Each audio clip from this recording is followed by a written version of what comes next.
Assalamualaikum warahmatullahi wabarakatuh. Saya Ida Lutfiatur Rahmah dari kelas MPIC. Pada kesempatan kali ini saya akan mempresentasikan hasil laporan akhir magang 1. Baik, dari yang pertama yaitu dari latar belakangnya, dari landasan hukumnya. Magang 1 mengacu pada Pasal 9 Permendikbud Nomor 3 Tahun 2020 tentang Standar Nasional Pendidikan Tinggi untuk meningkatkan kualitas lulusannya. Jadi atas dasar tersebut, Fakultas Tarbiyah dan Ilmu Keguruan IAIN Ponorogo mengembangkan magang 1 sebagai salah satu mata kuliah di dalam kurikulumnya.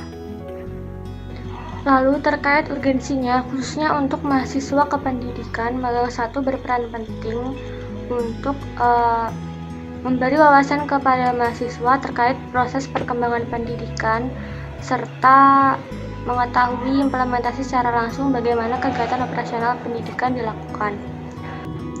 Lalu terkait keunikan sekolahnya, yang kebetulan magang 1 ini berlokasi di SMPN 4 Ponorogo. Sekolah ini memiliki karakteristik seperti memiliki radio asli sebagai media pendamping pembelajaran, serta sekolah ini memegang predikat adiwiyata dan berhasil memanfaatkan lahan yang terbatas untuk turut melestarikan lingkungan. Kemudian untuk gambaran umum dari SMPN 4 Ponorogo, SMPN 4 Ponorogo memiliki visi untuk berakhlak mulia, berprestasi, berbudidaya, dan peduli lingkungan. Untuk misinya, SMPN 4 Ponorogo memiliki misi untuk mengoptimalkan pengamalan ajaran agama dan nilai-nilai keagamaan. Kedua, mengoptimalkan proses pembelajaran sehingga menghasilkan prestasi di bidang akademik. Yang ketiga yaitu meningkatkan gain score achievement ujian nasional. Yang keempat, mengoptimalkan kegiatan pengembangan diri sehingga meningkatkan prestasi non-akademik. Dan yang kelima yaitu mengoptimalkan kepedulian warga sekolah terhadap kebersihan, keamanan, kekeluargaan, dan cinta lingkungan. Sedangkan moto dari SMPN 4 Ponorogo yaitu cerdas dalam berpikir dan cepat dalam bertindak. Kemudian untuk struktur organisasi SMPN 4 Ponorogo terdiri dari ketua komite, kepala sekolah, kepala tata usaha, wakil kepala sekolah kurikulum, wakil kepala sekolah kesiswaan, wakil kepala sekolah sartas, wakil kepala sekolah humas, dewan guru, dan siswa. Untuk sumber daya manusia di SMPN 4 Ponorogo terdiri dari guru, tutor, siswa, dan tenaga kependidikan. Untuk jumlah gurunya terdiri dari 51 orang, dengan akumulasi guru yang berstatus tetap berjumlah 40 orang dan guru tidak tetap berjumlah 11 orang.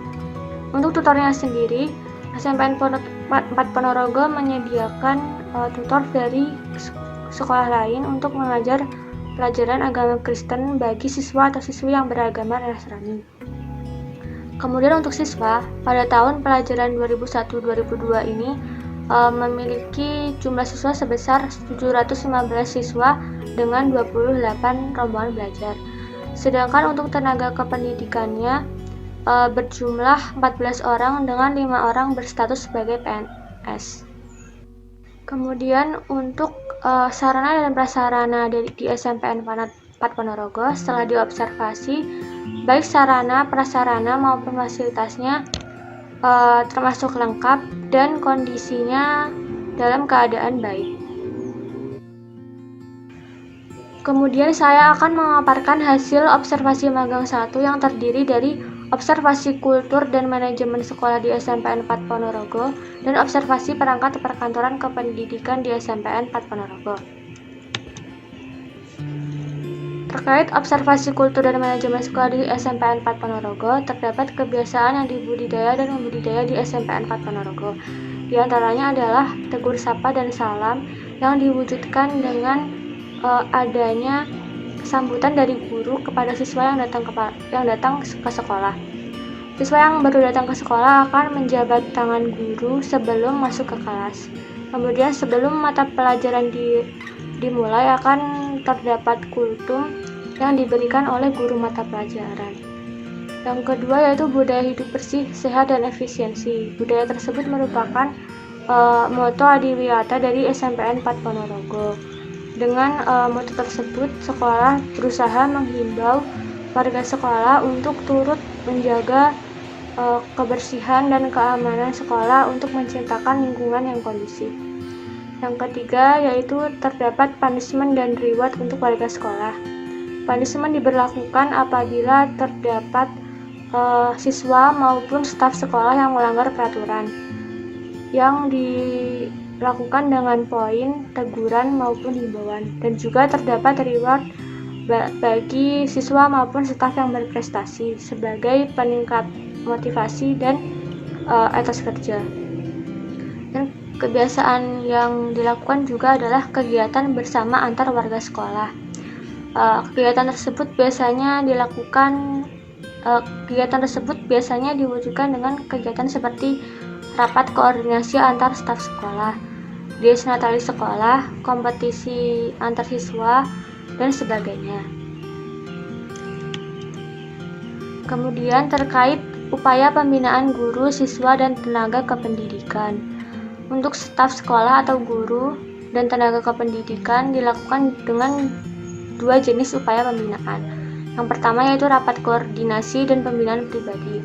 Rapat koordinasi dilakukan setiap 1 bulan sekali untuk mengevaluasi hasil kerja selama 1 bulan. Dan pembinaan pribadi dilakukan kepala sekolah terhadap staf sekolah maupun siswa yang mengalami permasalahan. Kemudian upaya pembinaan untuk siswa dilakukan secara berjenjang. Jadi dilakukan pertama dari wali kelas. Jadi wali kelas berusaha mengidentifikasi apakah terdapat siswa yang memiliki permasalahan untuk dikonsultasikan ke BK. Namun apabila BK setelah melakukan pembinaannya tidak mendapatkan hasil, akan dilimpahkan ke kepala sekolah untuk diberikan solusi. Berlanjut kepada observasi perangkat perkantoran kependidikan di SMPN 4 Ponorogo. Yang pertama yaitu perangkat perkantoran di bidang administrasi kesiswaan. Dari tujuannya sendiri, kegiatan kesiswaan adalah untuk mengelola kegiatan siswa yang dilaksanakan di luar pembelajaran. Pedoman pelaksanaannya didasarkan pada program kerja dengan periode 1 tahun pelajaran. Lalu, kegiatan yang diatur dalam manajemen kesiswaan diantaranya adalah kegiatan ekstrakurikuler, kompetisi-kompetisi siswa, acara dies natalis, purnawiyata, dan sebagainya. Lalu untuk tahapan atau mekanismenya dilakukan dengan tahap-tahap seperti perencanaan program kerja, pengorganisasian pelaksanaan program, dan evaluasi program kerja yang terkait dengan kesiswaan. Untuk implementasinya sendiri terdapat perbedaan pada masa pandemi dan sebelum pandemi. Pada sebelum pandemi, ekstrakurikuler maupun kegiatan yang memerlukan tatap muka dapat dilakukan secara normal. Namun untuk kondisi setelah pandemi ini, seluruh kegiatan yang mengharuskan tatap muka harus ditiadakan dan harus vakum. Kemudian terkait perangkat perkantoran di bidang administrasi kurikulum. Tujuannya dari administrasi kurikulum adalah untuk membantu kepala sekolah di bidang kegiatan pembelajaran. Pedoman dari administrasi kurikulum ini adalah kurikulum tingkat satuan pendidikan atau KTSP yang mengacu pada 8 Standar Nasional Pendidikan atau SMP. Kegiatan yang menjadi tugas dalam manajemen kurikulum diantara lain adalah melaksanakan program KTSP, mengembangkan strategi pembelajaran, PPDB, pengelompokan siswa dalam kelas, dan sebagainya.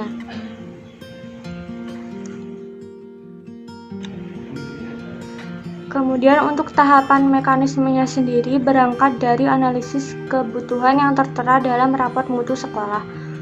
Jadi apabila terdapat permasalahan atau kebutuhan yang perlu diatasi, kurikulum dan warga sekolah akan mengembangkan rekomendasi program untuk diimplementasikan. Dan implementasi program dalam kurikulum sendiri memiliki perbedaan antara sebelum pandemi dan saat pandemi. Sebelum pandemi, kurikulum dilaksanakan sesuai dengan acuan kurikulum nasional yaitu kurikulum 2013. Namun saat pandemi mengakibatkan pihak kurikulum untuk mengembangkan program pembelajaran darurat yang diberi nama kurikulum pandemi. Kurikulum pandemi ini merupakan kurikulum 13 yang disederhanakan. Jadi terdapat pengurangan waktu belajar dan penyederhanaan kompetensi dasar. Kemudian terkait dengan perangkat perkantoran di bidang administrasi keuangan. Tujuan dari administrasi keuangan ini adalah membiayai berbagai pos pengeluaran yang mencakup 8 SNP sesuai dengan BSNP. Sumber-sumber pendanaan sekolah sendiri di SMPN 4 Ponorogo terdiri dari dana BOS, komite, dan dana hibah. Tahapannya dilaksanakan dimulai dengan adanya SK, penanggung jawab, dan staf yang akan menjadi pengelola keuangan di sekolah. Kemudian staf tersebut akan merancang RKAS, lalu dilanjutkan dengan inventarisasi, lalu dilanjutkan dengan penggunaan anggaran, dan apabila selesai terdapat pelaporan dan evaluasi. Khusus untuk dana BOS, pelaporannya memiliki sistem tersendiri, yaitu diawasi oleh kepala sekolah, inspektorat, dan BPK. Kendala dalam pengelolaan dana BOS antara lain adalah tidak dapat cairnya dana apabila laporan pertanggungjawaban tidak terupload karena sistemnya menggunakan online. Jadi apabila jaringan tidak memadai, otomatis laporan tersebut tidak dapat terupload dan tersinkronisasi. Kemudian RKAS tidak dapat membiayai kebutuhan yang bersifat mendadak dan tidak mudahnya memahami sistem yang mengalami perubahan karena sistem dana BOS dari waktu ke waktu selalu mengalami perubahan. Kemudian adalah terkait dengan kesimpulan dan saran. Untuk kesimpulannya, dari hasil pengamatan yang observer lakukan, terdapat kebiasaan yang membudidaya dan dibudidayakan dalam lingkungan SMPN 4 Ponorogo. Kebiasaan-kebiasaan yang diterapkan tersebut memberi dampak yang positif bagi siswa, warga sekolah maupun staf sekolah. Sedangkan untuk perangkat perkantoran kependidikan di SMPN 4 Ponorogo, baik di bidang administrasi kurikulum, kesiswaan, pembiayaan maupun sebagainya dilaksanakan sesuai dengan pedoman yang berlaku. Untuk saran yang dapat saya berikan untuk SMPN 4 Ponorogo adalah untuk mempertahankan budaya-budaya positif yang telah dilaksanakan karena budaya-budaya positif tersebut dapat turut untuk meningkatkan mutu dan kualitas sekolah. Kemudian sekolah juga dapat meningkatkan pengembangan siswa-siswa yang berpotensi dan berbakat untuk terus berprestasi dan mengharumkan nama sekolah. Baik, itu saja laporan dari saya, semoga bermanfaat. Kemudian saya juga mohon maaf apabila terdapat kesalahan dan tutur kata yang telah saya ucapkan. Terima kasih, semoga bermanfaat. Wassalamualaikum warahmatullahi wabarakatuh.